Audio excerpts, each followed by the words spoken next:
This performance is a performance of the texts and materials currently in the Itchy archive. The archive was founded in 2016 by an archivist who uncovered a fragmented collection of Itchy artifacts and documents dating back to 2016.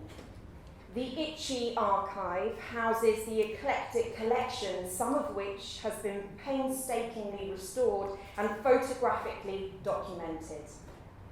The archive is open to visitors by appointment only and particularly welcomes artists, poets and researchers with an avid interest in irritating words and objects. At the centre of the collection, securely contained, is an artist's book. All pages of this book are made from paper pulp, infused with the following allergens: cat hair, pollen, nuts, grass, eggs, to name but a few. For health and safety reasons, the archive requests that all visitors wear closed-toe shoes, long trousers or skirts which fully cover the legs, and the gloves and apron provided upon arrival. Long hair is to be confined and loose, jewellery secured. It is vital that all visitors to the archive wash their hands thoroughly before entering and exiting. It is important for visitors to note that they enter at their own risk. The following poems in this archival box were texts found in 2006, the very first texts.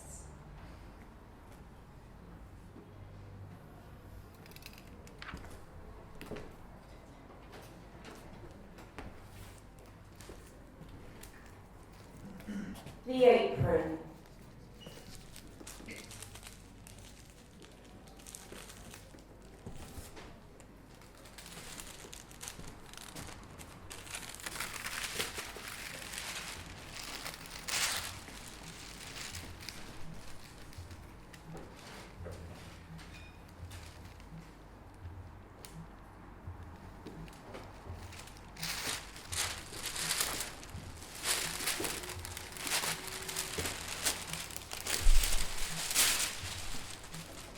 And of course, the gloves.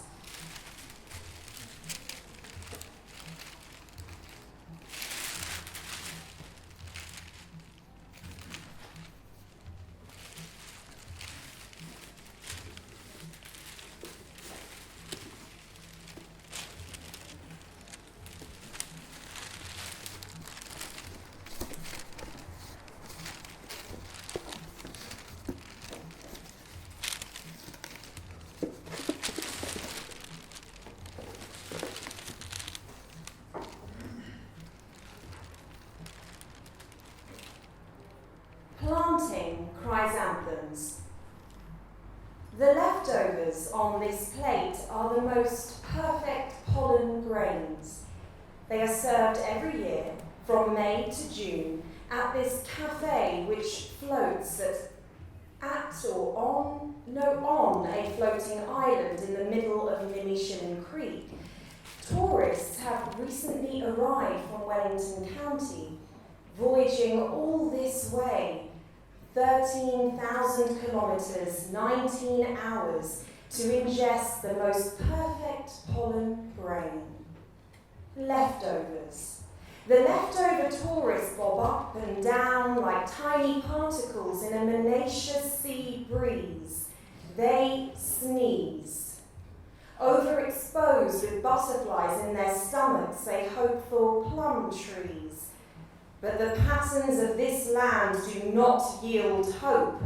Instead, these patterns are dioecious and landlocked. The particles are petite, messy and hot, wheezing and sensitive to grass meditation. The tourists suffer in hope of apples and pods. The seeds of a thunderstorm approach. It's June, and a surge from the city forecasts recipes of suffering, seasonal, sensitized and clothed in ragweed. The fruits are dry. The tourists shake yellow dust from the chrysanthemums at their feet.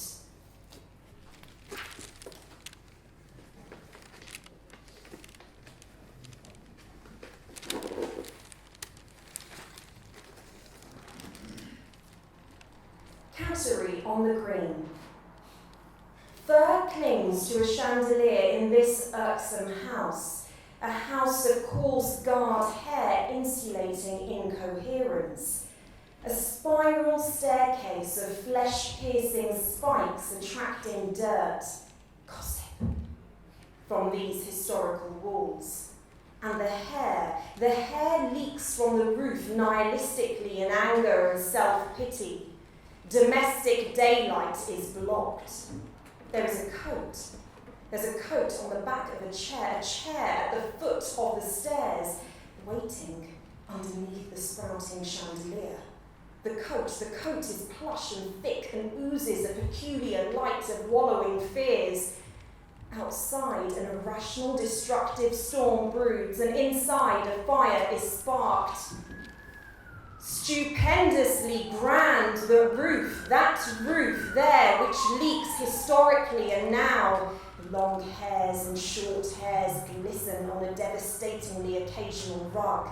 It lines the human walls of the downstairs bunker, imploding occasionally with fright. Incoherent moral statements collapse into a parlour of whiskers, a brazen invitation into the house of meowing hair rages forwards. New growth sprouts.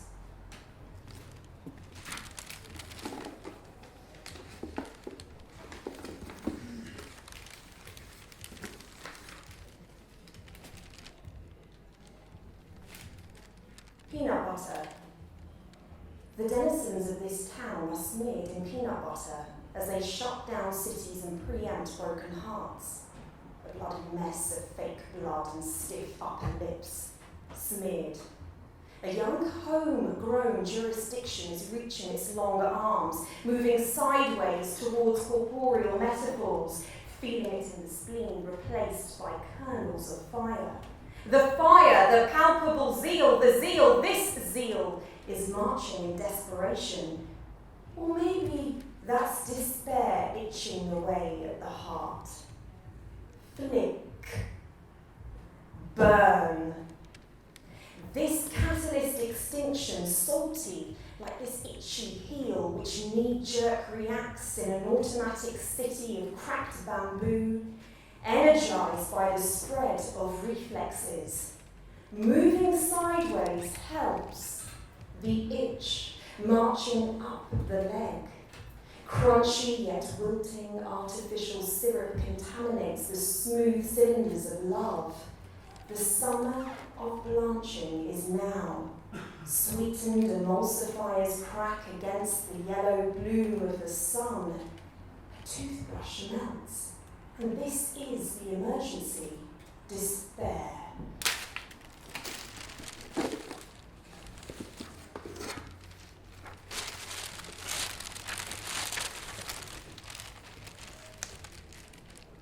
London lawns. You're confused, aren't you, about the meaning of all this? Trekking across town, to be outside, to be here, in the early afternoon on a windy day, forbidden, unequivocally dangerous, lethal. Barefoot with sticks and ice cream between your knees. It's melting. Hives of hard-pointed bodies protrude on the green ahead, falling frisbees, cough and retch along the blue grass, a red burn across the sky, blistered, cracking into a hazy tiredness. Your rowing boat and swollen lip, unutterable, like sneezing willows.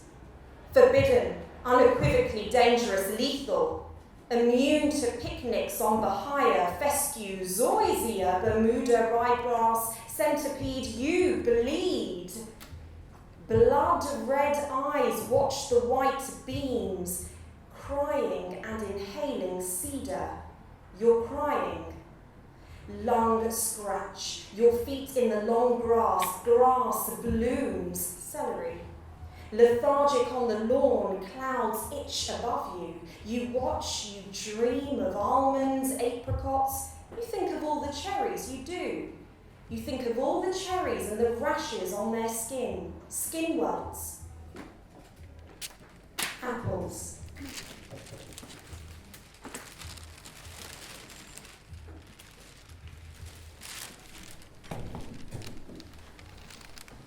Omelette in a dash. The fragility of technology is like an egg. In a few minutes, this duck egg will have glitched away beyond scripts of impatient hurry, a hurry to be hatched. In a few hours of speed and nausea, gadget nastiness makes the MIA sick with the difficulties of being low on files, low on batteries of hope. Against a backdrop of chicken eggs, there is vomit and mess emerging quickly into tiredness, brain fog. Look, to notice the severe posture of chrome-plated baskets, they're twinkling at dusk. Instructed to last. On the horizon, connections have failed into runny yellow centres. Underground advertisements plead, save the goose eggs for Christmas. Time is not being gained, but rather lost, and all noses are pressed and pushed like a rash on doors of disintegration. A congestive hive of uninstalling tech, feck, itch, fix, failure. This device, it has a migraine. The diagnosis is bleak.